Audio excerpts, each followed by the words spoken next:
Hello friends, स्वागत है आप लोग का एनसीईआरटी जोन में। एसएससी सीजीएल के पेपर को हम एनालाइज करने वाले हैं, सोर्स भी बताएंगे आपको और साथ ही साथ आपको एक्स्ट्रा इन्फॉर्मेशन भी बताएं उस टॉपिक से रिलेटेड, क्योंकि आने वाले समय में जो भी बाकी इसका पेपर आने वाला है उसमें आपको फ़ायदे मिलेंगे। क्योंकि मैंने देखा है CHSL का जो पेपर डिस्कस कर रहा हूँ उसमें काफ़ी क्वेश्चन रिपीट भी हो रहे और रिलेटेड भी आ रहे हैं, तो आपको ये देख के जाना चाहिए अगर आपका एग्ज़ाम आगे है। तो 13th वाला हम डिस्कस करेंगे, फिर 14th जो भी आएगा आप जैसे आप मुझे पेपर सेंड कर सकते हो।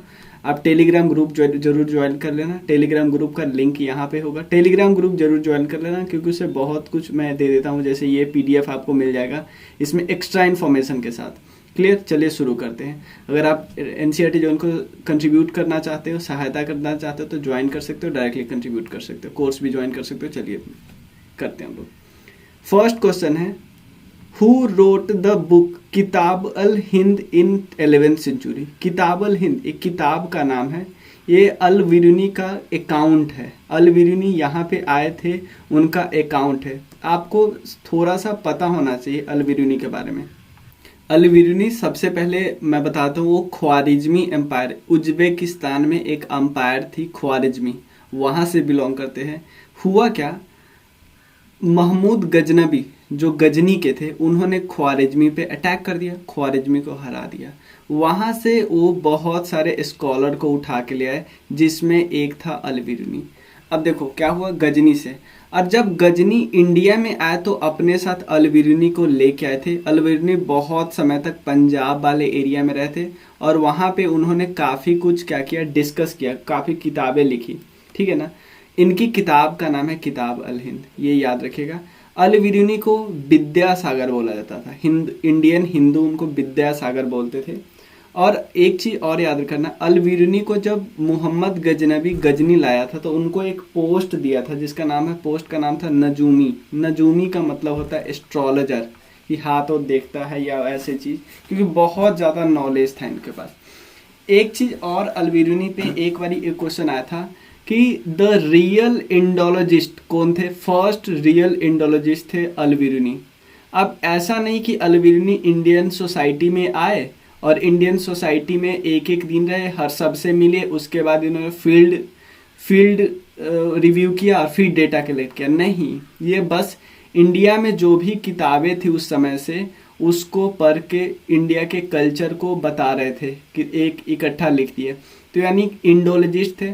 तो आपसे पूछा जा सकता है फर्स्ट रियल इंडोलॉजिस्ट कौन थे, तो अल बिरूनी। लेकिन फर्स्ट इंडोलॉजिस्ट सिंपल पूछे ना कि इंडोलॉजिस्ट का बिगिनिंग किसने किया, तो वो थे मेगास्थनीज। ठीक है ना, मेगास्थनीज। ठीक है, याद हो सकते। मेगास्थनीज तो समझ लो ना किसके समय में आए थे, चंद्रगुप्त मौर्य के समय आए थे मेगास्थनीज। ठीक है, मेगास्थनीज किसके एम्बेसडर थे, सेल्यूकस निकेटर के। अब किताबल हिंद के बारे में एक चीज और इन्फॉर्मेशन लिखना है। किताबल हिंद जो है अल बिरूनी की किताब है, इसको ट्रांसलेट किया गया बाद में इंग्लिश में, जिसका नाम पड़ा अल बिरूनी इंडिया, जिसका नाम ट्रांसलेट करने वाले का नाम था एडवर्ड C. सचाउ। ये सारे इन्फॉर्मेशन जो मैंने बताई वो मैंने आपको करा रखे हैं। जो हिस्टोरिकल सोर्सेस वाले अभी मैंने कराए हैं ना कुछ महीने पहले, 1 महीने पहले, हिस्टोरिकल सोर्सेस, वहाँ पे मैंने ये बताए थे और इतना डिटेल में बताया था। ठीक है, और कुछ किताबें हैं जैसे आईने अकबरी अबुल फजल ने लिखा था, पादशाहनामा अब्दुल हमीद लाहौरी ने लिखा था, पद्मावत मलिक मोहम्मद जायसी ने, तुजुके बाबरी जहीरुद्दीन बाबर ने, ये ऑटोबायोग्राफी है। रहला इब्न बटूटा ने लिखा, मोरक्को से आए थे। हुमायूं नामा गुलबदन बेगम हुमायूं की बहन थी। ठीक है, तो ये सारे इंफॉर्मेशन आपको याद करने हैं। नेक्स्ट क्वेश्चन है, who were the founder of Hindustan Socialist Republican Association. देखो, इससे आपको इस क्वेश्चन से बहुत क्वेश्चन बना सकते हैं। सबसे पहले आपको याद रखना है कि Hindustan Socialist Republican association starting में ये नाम नहीं था। हुआ क्या, मैं आपको बताता हूँ। यहाँ पे देखिए, 1922 के आसपास गांधी जी ने नॉन कॉपरेशन मूवमेंट को सस्पेंड कर दिया। मूवमेंट को सस्पेंड क्यों किया, चौरी चौरा इंसिडेंट हो गया था, जिसमें कुछ लोगों ने जेल में मतलब पुलिस स्टेशन में आग लगा दिया गया, बहुत से पुलिस लोग का डेथ हो गया था। तो 4 फरवरी 1922 को चौरी चौरा इंसिडेंट हुआ, तो इसका 100 साल पूरा होने वाला है, तो ये बहुत ज़्यादा इम्पॉर्टेंट टॉपिक हो जाता है। ठीक है, तो गांधी जी ने 12 फरवरी को नॉन कॉपरेशन मूवमेंट को क्या कर दिया गया, मतलब हटा दिया। तो इसके बाद हुआ क्या, इंडियन नेशनल कांग्रेस दो पार्ट में टूट गया। एक थे लिबरल ग्रुप, जिनको लगा कि यार कुछ ना कुछ तो करना है, लेकिन हम कैसे करेंगे, हम हथियार नहीं उठाएंगे, हम चुनाव का सहारा लेंगे। लेकिन एक ग्रुप थे जिन्होंने, ध्यान देना, ये ग्रुप रिवॉल्यूशनरी थे, ऐसा नहीं क्या कि जो हिंदुस्तान रिपब्लिकन आर्मी या एसोसिएशन जो भी इसको बोलते हैं, दो नाम है, तो ऐसा नहीं कि इसमें जो लोग थे पहले ही एकदम साधु महात्मा थे, नहीं, पहले से ही हथियार उठाए थे, लेकिन गांधी जी ने इनको भरोसा दिया था। तो उसके बाद ये नॉन कॉपरेशन मूवमेंट में शामिल हो गए थे, देख रहे हो, गांधी जी के बोलने पे शामिल हो गए थे, लेकिन गांधी जी ने एकाएक इसको बंद कर दिया। उसके बाद हुआ क्या, आपको पता है 1922 का सेशन होता है गया में सेशन होता है। प्रेसिडेंट कौन थे, CR दास, ये बहुत इंपॉर्टेंट इंफॉर्मेशन है। गया में ये लोग जो थोड़े से रिवॉल्यूशनरी थे, उन्होंने गांधी जी से बार बार रिक्वेस्ट की कि सर हमें जो ये था नॉन कॉपरेशन मूवमेंट को बंद नहीं कीजिए, थोड़ा सा चालू रहने दीजिए।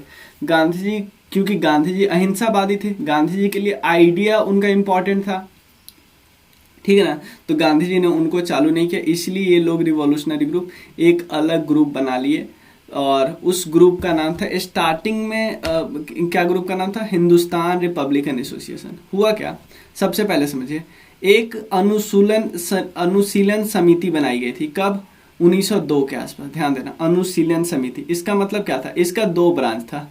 इसका मतलब इनका ऑब्जेक्टिव था कि अंग्रेज को भगाते हैं लेकिन हथियार का सहारा लेकर, वायलेंस का। इसका दो ब्रांच था, एक था ढाका में था ब्रांच, जो बांग्लादेश अभी है, एक जुगांतर ब्रांच था जो अभी वाला कलकत्ता में है, कलकत्ता के आसपास वाले एरिया में, दो ब्रांच था।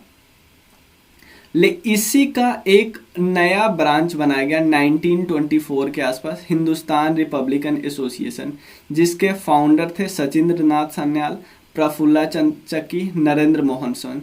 अब इसी में हिंदुस्तान रिपब्लिकन एसोसिएशन, ठीक है ना, यहाँ पे इस ग्रुप में जो भगत सिंह या जो चंद्रशेखर आज़ाद लोग भी इसमें ग्रुप से मिले हुए थे। तो जो यहाँ पे जो चंद्रशेखर आज़ाद थे, चंद्रशेखर आज़ाद इनके लिए काम करते थे, फंडिंग कलेक्ट करने का काम करते थे। ऐसा बोला जाता है कि मोतीलाल नेहरू भी फंड देते थे इनको, ऐसा बोला जाता है कि सुभाष चंद्र बोस जी का कनेक्शन था, ऐसा ब्रिटिशर्स भी बोला करते थे, ठीक है ना। लेकिन ये बात कहीं पे ऐसा लिखा नहीं, मतलब कहीं बात जगह पे आपको मिल जाएगा, विकिपीडिया में ही कुछ लाइन मिल जाएगा, ठीक है। उसके बाद क्या हुआ, 1928 में ये ग्रुप थोड़ा सोशलिस्ट हो गया, सोशलिस्ट हो रहा था ना, सोशलिस्ट फिलॉसफी अपना लिया, और उसके बाद इसका नाम हो गया हिंदुस्तान सोशलिस्ट रिपब्लिकन आर्मी। इन्हों ये कहाँ पे बना, फिरोज शाह कोटला में, इसी का रीनेमिंग कर दिया गया। और इसमें कौन फाउंडर कौन थे, चंद्रशेखर आज़ाद और भगत सिंह। चंद्रशेखर आज़ाद जी को जब मतलब कि कैद किया गया था, तो उनका एक कोर्ट में बहुत अच्छा भाषण है कि मेरा नाम आज़ाद है, मेरे फादर का नाम है स्वतंत्रता, और मेरा घर है वो जेल है, ठीक है ना। ये लाइन एक्चुअली आपको विकिपीडिया में मिल जाएगा। तो इसके बाद इनका नाम बहुत फेमस हो गए थे। अब इनको लेना था 1927 में जो साइमन कमीशन के खिलाफ लाला लाजपत राय जी क्या कर रहे थे, गो साइमन नहीं बोल रहे थे, तो लाला लाजपत राय जी को मार दिया गया है। किसके द्वारा, सॉन्डर्स के द्वारा मार दिया गया। सॉन्डर्स ने लाठी चलाने का ऑर्डर दिया था। तो अब आ गया इनको गुस्सा, किनको, चंद्रशेखर आज़ाद को। तो चंद्रशेखर आज़ाद ने क्या किया, सबसे पहले सॉन्डर्स को मारने के लिए चले गए। सॉन्डर्स को मारने के लिए कौन कौन गए थे, 3 लोग गए थे। एक तो बदला लेना था, तो सॉन्डर्स को मारने के लिए कौन कौन 3 लोग गए, याद रखना है कौन कौन मार गए। एक भगत सिंह, राजगुरु, ध्यान देना, भगत सिंह, राजगुरु, उसके बाद थे चंद्रशेखर आज़ाद, ठीक है, ये 3 लोग गए थे। तो सॉन्डर्स को तो नहीं मार पाए, लेकिन उनके बगल में जो स्कॉट था वो मर गया, स्कॉट मर गया, तो इन पे चार्ज लग गया। कुछ समय के लिए छुप गए, उसके बाद छुप गए, उसके बाद बाहर निकले, कुछ महीने बाद बाहर निकले, उसके बाद असेंबली बॉम्ब केस होता है। असेंबली बॉम्ब केस में भगत सिंह और बटुकेश्वर दास ये दोनों बम गिराते हैं और वहाँ पे बोलते हैं इनकलाब जिंदाबाद, लॉन्ग लिव द रिवॉल्यूशन। ये इसका इंग्लिश में होता है ट्रांसलेशन, ठीक है ना। तो इतना समझ गए इनके बारे में। तो चंद्रशेखर आज़ाद, भगत सिंह के बारे में समझ कि भगत सिंह का कैसे हुआ और शहीद कैसे हुए। तो इसीलिए भगत सिंह, सुखदेव और राजगुरु इन तीनों लोगों को जो हैंग किया गया ना, उसको शहीद दिवस हम लोग मनाते हैं 23 मार्च को। और फिर चंद्रशेखर आज़ाद जी का डेथ कैसे हुआ है? ये इन्होंने वादा किया था कि मैं किसी से पकड़ा नहीं जाऊंगा। इन्होंने अपने आप को गोली मार लिया जब चारों तरफ से पुलिस ने घेर लिया था। अब वो जगह का नाम, पहले नाम था एल्फ्रेड पार्क जब उनको मतलब कि अरेस्ट किया गया, अब उसका नाम है आज़ाद पार्क। कहाँ पे? इलाहाबाद में, ठीक है। क्लियर? कोई दिक्कत नहीं, इतना इन्फॉर्मेशन काफ़ी है ना, उस पर क्वेश्चन आ सकता है। Next, planning commission was formed in which year? देखो प्लानिंग कमीशन बना था कब? 1950-51 के आसपास। देखो सबसे पहले आपको मैं बताता हूँ, ये कुछ और पार्टी है, आप ये तो पता ही होगा, सचिन नाथ सान्याल, HRA, ठीक है, यहाँ पे मैंने बताया ही थे।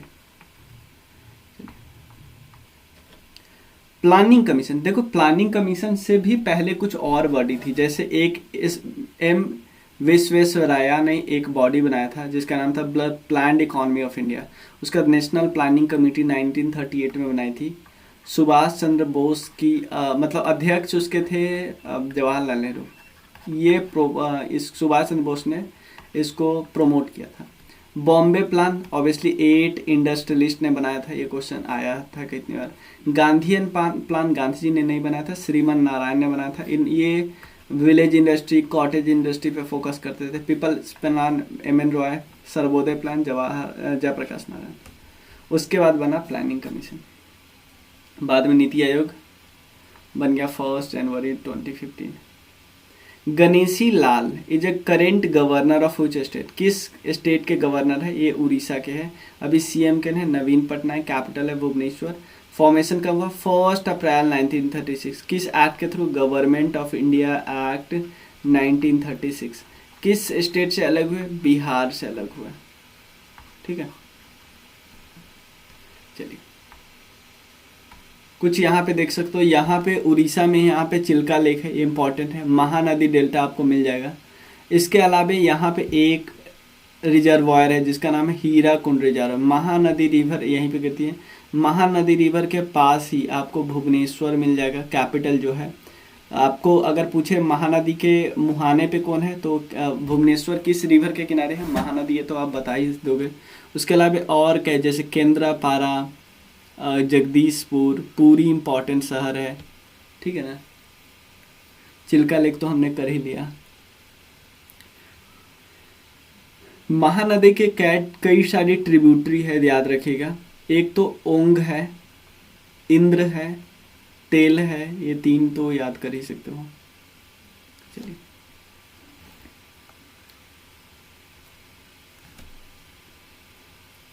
ये भी आप कर सकते हो, हसदेव, मांद, ये सब भी है ट्रिब्यूटरी। नेक्स्ट क्वेश्चन, ये इतना हो गया। Which state has been declared as a disturbed area and extended the AFSPA Act?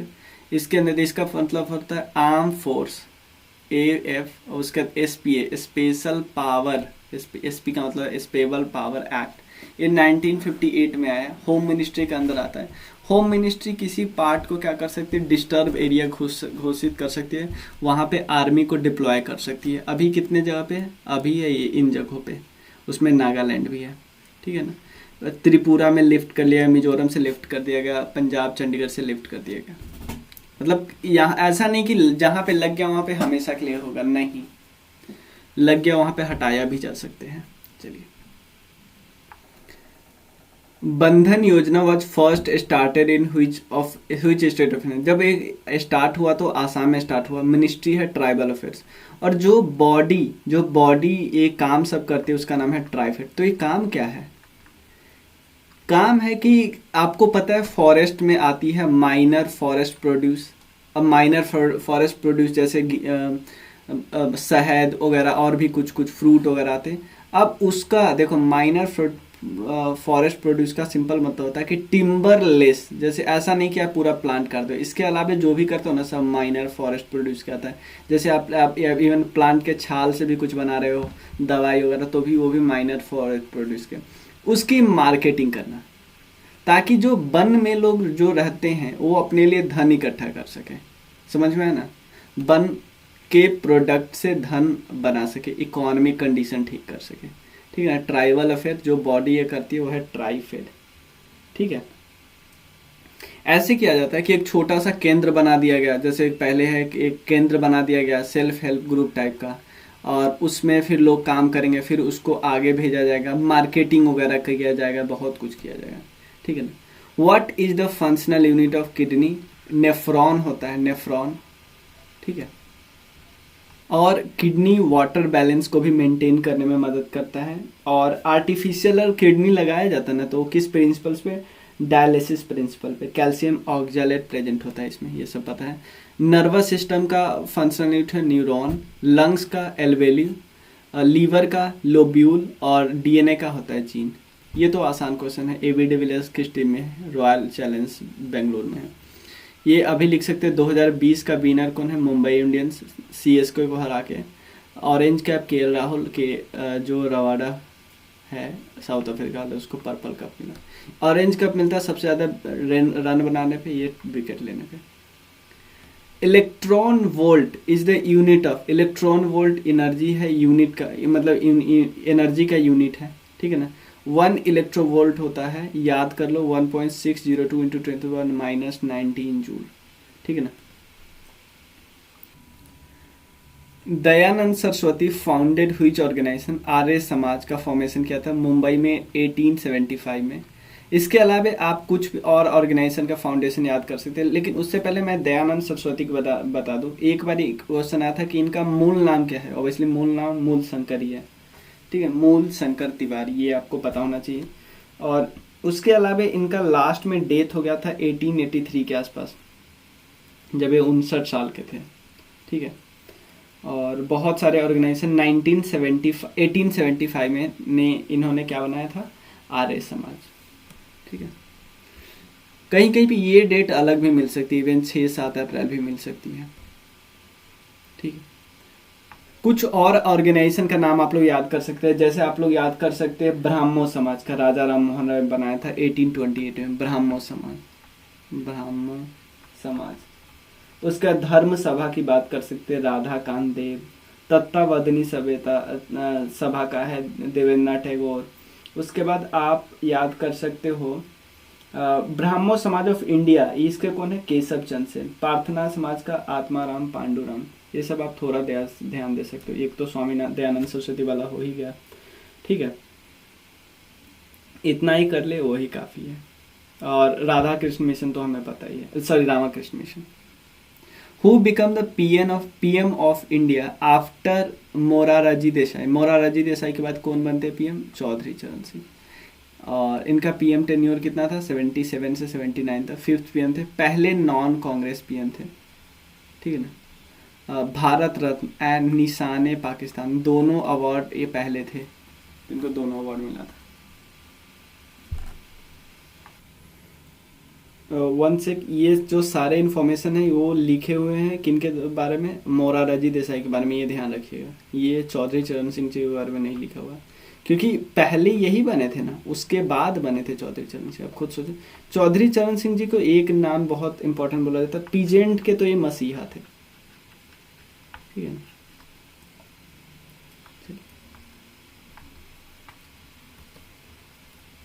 Who has won the Rabindranath Tagore literary award 2020? ये राजकमल झा को मिला था। उनका नोवेल्स का नाम था द सिटी एंड द सी, और ये करंट अफेयर्स का न्यूज है।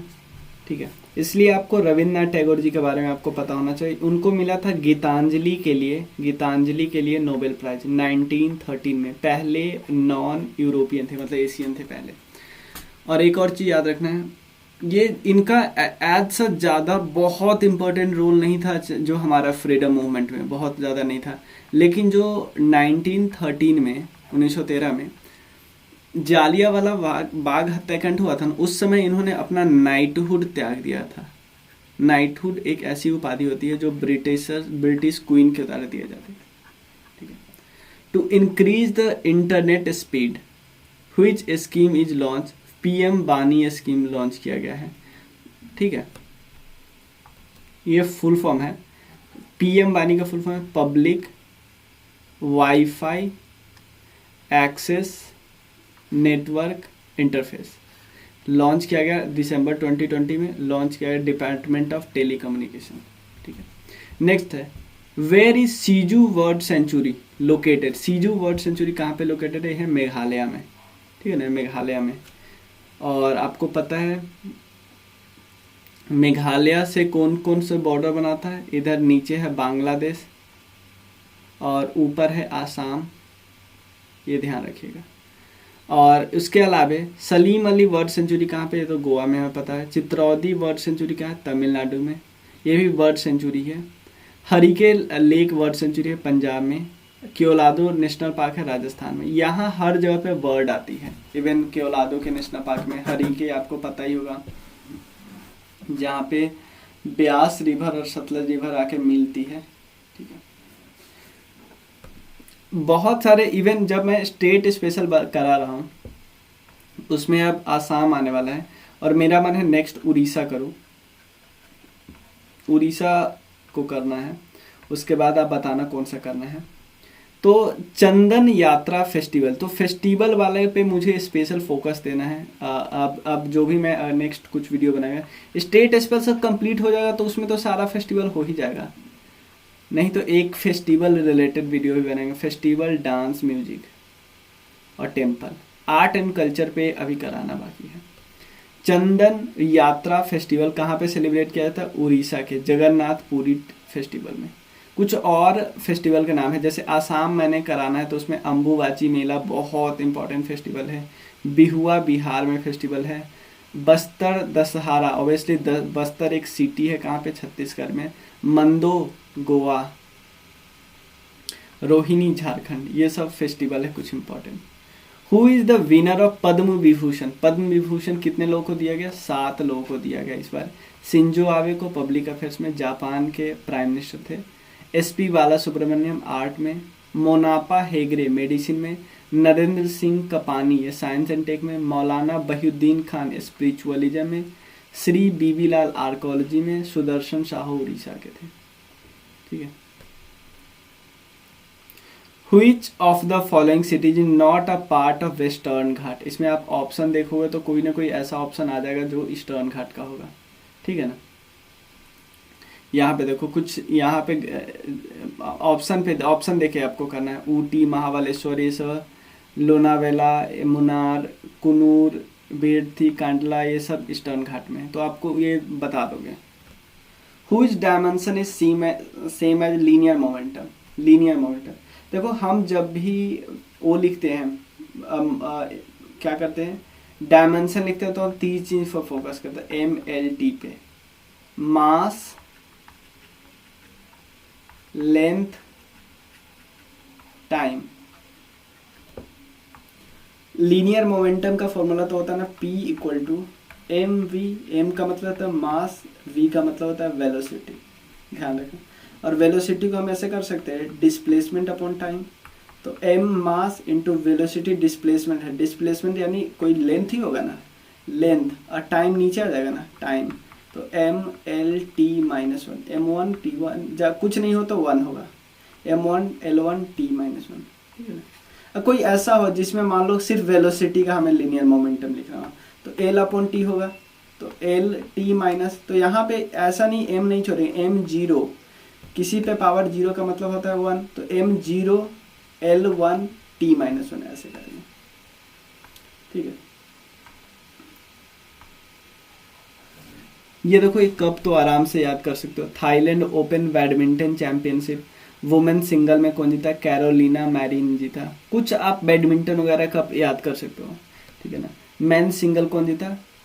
Victor election on the bank of whose river Shri Patalpuri Sahib Gurudwara किस रिवर पे लोकेट, किस रिवर के किनारे लोकेटेड है? सतलज रिवर के किनारे लोकेटेड है। ठीक है ना। तो मुझे मैं बताऊँ ना 3 चीज़ अभी करवाना है। स्टेट स्पेशल में ही ये सब कंप्लीट हो जाएगा, तो मैं सोच रहा हूँ जल्दी से जल्दी स्टेट स्पेशल कर दूँ, लेकिन आपको शेयर करना है बहुत ज़्यादा से ज़्यादा। ठीक है ना। गुरुद्वारा और एक और गुरुद्वारा है जिसका नाम है गुरुद्वारा पावना साहिब जी, ये है यमुना पे।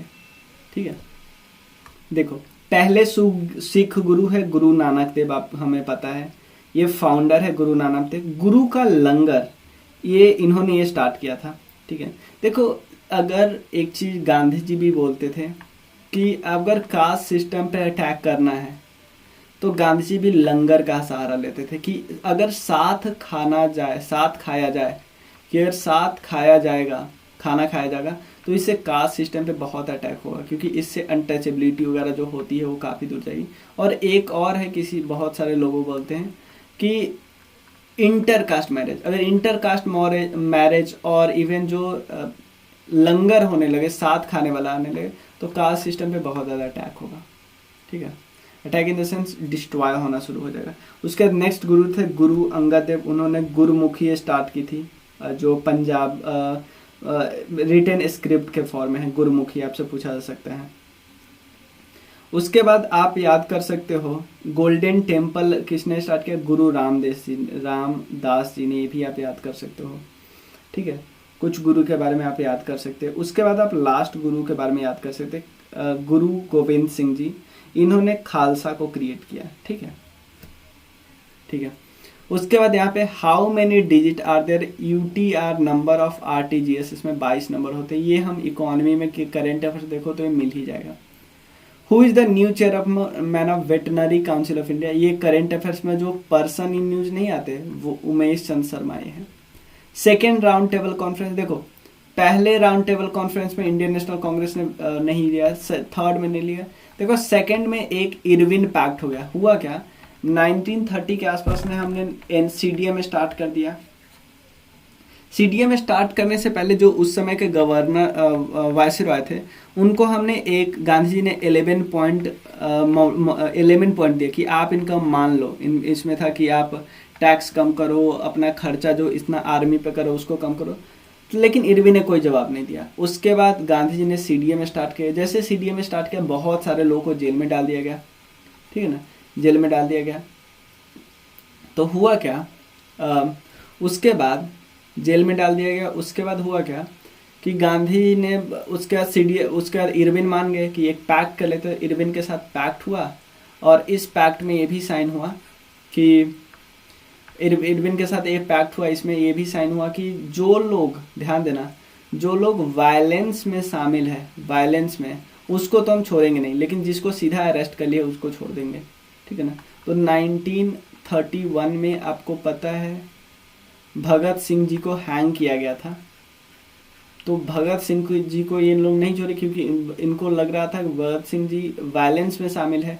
क्योंकि आपको पता है भगत सिंह जी ने कई काम ऐसे किए हैं, बहुत काम ऐसे किए हैं जिससे अंग्रेज बिल्कुल डर गया था। तो ऑब्वियसली भगत सिंह जी को इन्होंने नहीं छोड़ा, इसलिए गांधी जी के खिलाफ बहुत नारे बजने लगे। क्योंकि गांधी जी भी अपने आइडिया से खिलाफ नहीं जा सकते। और इवन अगर उस समय अगर भगत सिंह जी से पूछा जाता तो बिल्कुल, जैसे बहुत लोग इवन पंजाब वगैरह में उस समय गांधी जी के खिलाफ नारे लगाने लगे थे, लेकिन इनसे पूछा जाता तो ये बिल्कुल खिलाफ नहीं होते, बिल्कुल क्या, थोड़ा भी खिलाफ नहीं होते। ठीक है ना। थर्ड राउंड टेबल कॉन्फ्रेंस होता है 1932 में, लेकिन इंडियन नेशनल कांग्रेस सिर्फ इसमें भाग लेती है। ठीक है। What is the capital of New Zealand? Wellington. और ये इसलिए पूछा है कि न्यूजीलैंड के साथ फाइनल हुआ था जिसमें हम हार गए, तो न्यूजीलैंड के बारे में बेसिक जानकारी आपको होनी चाहिए। वेलिंगटन। और इसके फर्स्ट इंडियन फीमेल मिनिस्टर थे, इनका नाम था प्रियंका राधाकृष्णन, यहीं पे न्यूजीलैंड में। न्यूजीलैंड के PM है जैकिंडा आर्डन। करेंसी है न्यूजीलैंड वाला डॉलर। स्वामी विवेकानंद के बारे में कौन सा स्टेटमेंट करेक्ट है, गलत है? तो इसमें जो ऑप्शन होता है वो कर देते हैं। बर्थ ईयर वैसे 1863, रियल नेम है नरेंद्र नाथ दत्ता, कोलकाता में, ऑर्गेनाइजेशन है रामकृष्ण मिशन। ठीक है ना। ठीक है, इतना ही है इनके बारे में, और भी इंफॉर्मेशन हम डिस्कस करेंगे नेक्स्ट वीडियो में। ठीक है, नेक्स्ट वीडियो में हम नेक्स्ट सेट डिस्कस करने वाले हैं। ठीक है, और यहाँ पे आप कोर्स ज्वाइन कर सकते, इस नंबर पे मैसेज करके आप ये दोनों कोर्स ज्वाइन कर सकते और ये भी कोर्स ज्वाइन कर सकते कराओ। ठीक है, चलिए, और बहुत कम फ़ी है, आप ज्वाइन कर सकते हो। चलिए, थैंक यू सो मच।